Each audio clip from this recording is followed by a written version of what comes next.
So you have to be conscious of a whole lot of things at the same time. Wow, you must be great at multitasking then. I'm a Gemini. Yes, we came in that way. Oh, there you go. The split personality. You just put one personality over there and one over there, and you get it all done. Oh, please don't limit me to just two. You know, my hairdresser in New York used to say, now, which one of these 25 women are we doing today? Oh, my God. Yeah. Oh, my gosh. Well, I have to say that my favorite part of the soaps, because I didn't watch all of them, but I watched you in a couple of them, was, of course, Aunt Charlene on General Hospital. Oh, wasn't it fun? You were so funny. Oh, my gosh. And I just loved your relationship with Lucy. What did you think of that relationship? And, I thought and it was of course, fabulous. the real actress. Yeah, well, she's wonderful. My character relationship was, I was trying to control her, and she wouldn't be controlled. And it's wonderful to play against that. It's just really hot stuff to play against all of that. And she's so great, and talk about grounded. She's a very, very down-to-earth person. And I was so glad, because some people, some people aren't. And it's right. Some people take themselves very seriously. And she sort of didn't. And then when she had her boys, and she and her husband stopped acting for a while, and they have a ranch, and they started ranching, and I just thought that was great, because those are my roots, and certainly where I come from, and I just thought that was all wonderful. But I think that Nona, the character I'm playing now, I think she's just an extension of Aunt Charlene. I know, right? I think she's just an older version of Aunt Charlene, and she's just very, she's a little distracted. She's sort of like amused by every shiny object, and so that's the reason I think I can get away with being so, the character being so ditzy, is that, in fact, genuinely, she gets distracted by the new thing. Yeah. The new thing. Yeah. Well, I have to say some of the parts that I watched, and I mentioned to you that I was going to ask you about, is when you're dumped out of the bag on the couch, out of a potato sack, you close Sam up in the couch and all in the bed while they're sleeping, and you were sleepwalking, playing Twister in the elderly home, ceiling fan falls on you. I mean, you have so many things going on. And I have to know, are you doing your own stunts? I do most of them. I did I've sort of equated this role. I used to say, this role is sort of like the coyote in the Roadrunner cartoons. Everything happens to him, and he gets up and dusts himself off and goes on. But I think it's really Lucille Ball for the younger set. Oh, and she's my all-time favorite comedian. Well, don't you think? Yeah. I can see it. I can see it. Yes. Definitely. And I do most of my own stunts. I'm in the gym. I'm in training. And the stunt coordinator on our show, Vince Dedrick, is the best, the absolute best. And he and I worked together many, many years ago, and we still can't remember which show it was on. But we know each other. And he is really always aware of my body condition and whether, my energy level and whether I'm up to it or not. And so he said, do you think you want to try this? And he said, I've got the stunt, I've got the double right here. And I said, no, let me try. So I was wheeled in that shopping cart, and I stood up and tumbled onto the couch, tumbled onto the floor, and they let me out, they helped me get out of the bag, and I did that. That was terrific for the first about 8 takes. Yeah. And when it got to be about 15, 16 takes, you think, this may not have been such a good idea. I was sore for a week. And I did the folding one of the girls up into the sofa bed, but when it was 2 girls, Vince insisted on doubling me because he said it's too much for you to lift. So I let him do that. But I like that. They showed, I I think it was one of the videos I was watching where they showed how they actually did that. They cut the holes in the back of the couch. Because I always wondered how they did that without squishing somebody on the inside. I know it. Yeah, it's my favorite thing. You know, I love this business. I love everything about it. I love walking onto a studio lot to go to the audition.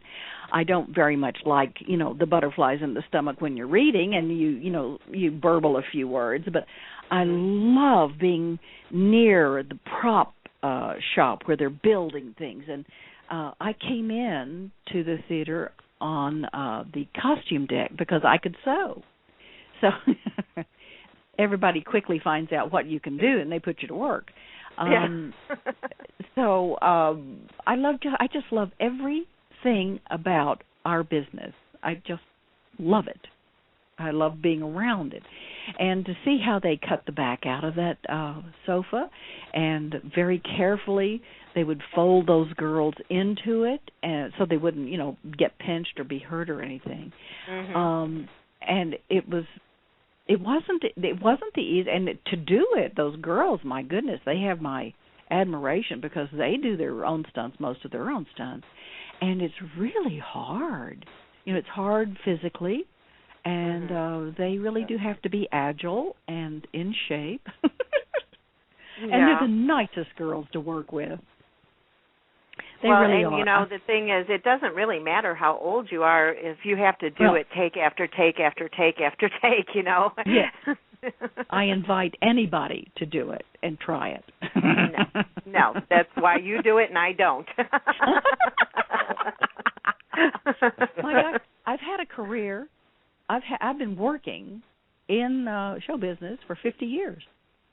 50 years. I couldn't believe it. I counted it up the other day and I thought, that can't be right.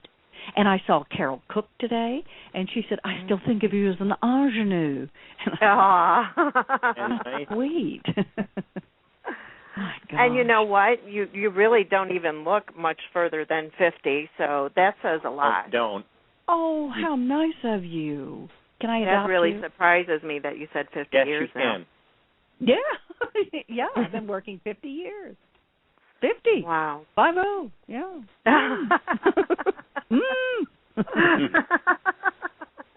I started it's all that good, healthy living and growing your own vegetables. Yeah, let's hope. Yeah. And all the mistakes I made didn't show up on my face either. No. Thank you. Thank you, God. Oh, my gosh, you are too funny. Well, when I hit on some of the movies that you've done, you've been in Beetlejuice, A Night at the Roxbury, The Wedding Singer, as well as others, and, of course, those are all great comedies that people still watch to this day. When you got the parts and you did the movies, did you ever think that they would become so popular that they would, you know, people would still want to view them to this day and actually do quotes and dances from them? No, I didn't, as a matter of fact. And just like Days of Our Lives, I didn't know we were making iconic movies. In fact, Robert Goulet and I thought we were in a stinker when we made Beetlejuice because we had we'd seen the prosthetics, and we didn't know that it was a joke. Nobody told us. Nobody ever tells the actor anything. So we thought, oh, well, this is just a stinker. We ought to just have as much fun as we can. So we did. We played guessing games on the set, and he would do something like he'd smoke a cigar, and he'd leave the butt of that cigar for me to find, and then I'd find it and put it back where he could find it. And the time that we did the when we rise up, I played his wife, and we were supposed to Beetlejuice comes and he bangs the thingamy, and we go through the ceiling. And I had flown before. That's being put in a harness and being jerked up 6 feet, and then they transfer you out, and then they put a dummy in, and then they jerk the dummy through the roof. Well, he had never flown before, so I went out and I got some feminine napkins. And put them in a brown paper bag. And I knocked on his dressing room door, and I said, "You're going to need these." And he looked inside and he said, "What in the world are you? How awful of you! What are you talking about?" And I said, "Honey, you have never been jerked up 6 feet in a harness before. And where do you think the center of gravity is if you've got a harness around? It's in your groin, you know." So Robert Goulet came over to me after we had done the scene where we're, lifted 6 feet off the air very quickly. He came over to me and he said, "Cheatham, I just want to tell you thank you."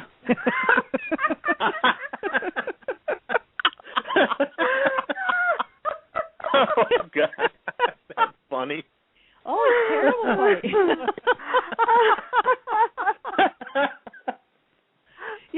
And I always take my knitting everywhere I go. I'm always in the corner knitting because if I keep my hands busy, my mouth stays shut.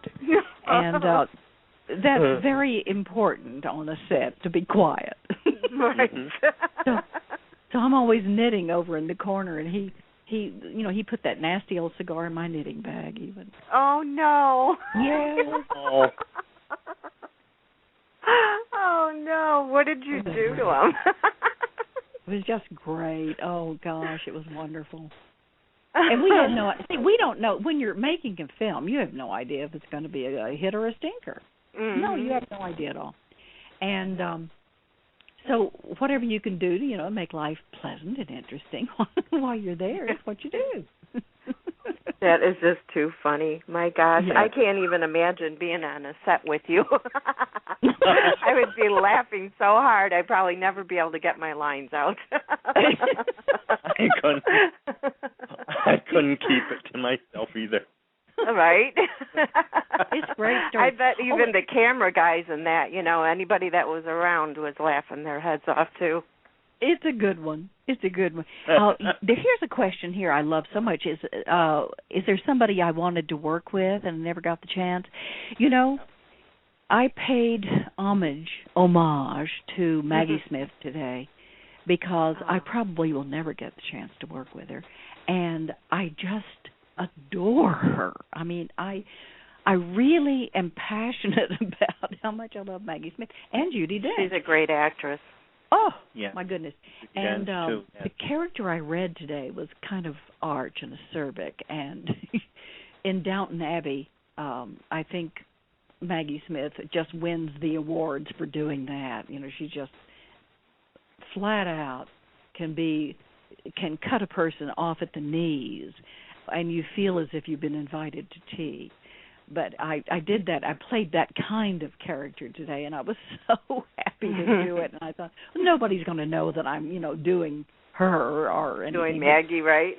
Yeah, well, and even if you're doing somebody, it's Maree Cheatham playing Maggie Smith. So it's always going to look like Maree Cheatham, but right. but I that's one of the people that I would really love to work with. Well, it would scare me to death. Yeah. I'd be very intimidated. Really? Oh, sure. Oh, listen, actors are just regular people with you have your heroes and the ones you adore and aspire to and stuff like that. Yeah, and we get insecure and everything else. It's just that we're wearing more makeup than most people. Yeah. Here's a question for you about makeup. I mean, throughout the years, you've worn a lot of makeup for all these different shows. What did you learn about, taking care of your face? Do you take your makeup off as soon as you're done, or what do you do? Yeah, as soon as you can get home and get that makeup off. I never take it off at the studio because I'd like to leave, looking like the character. But I get home, first thing I do is off come the eyelashes. If I'm wearing a wig, off comes the wig.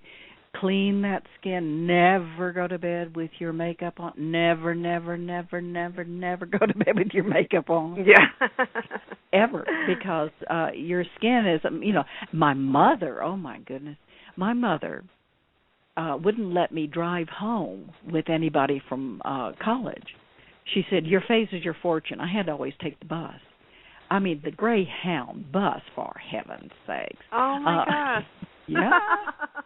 She said, nope, your face is your fortune, and because I told her I was going to be an actress, your face is your fortune, and I thought I better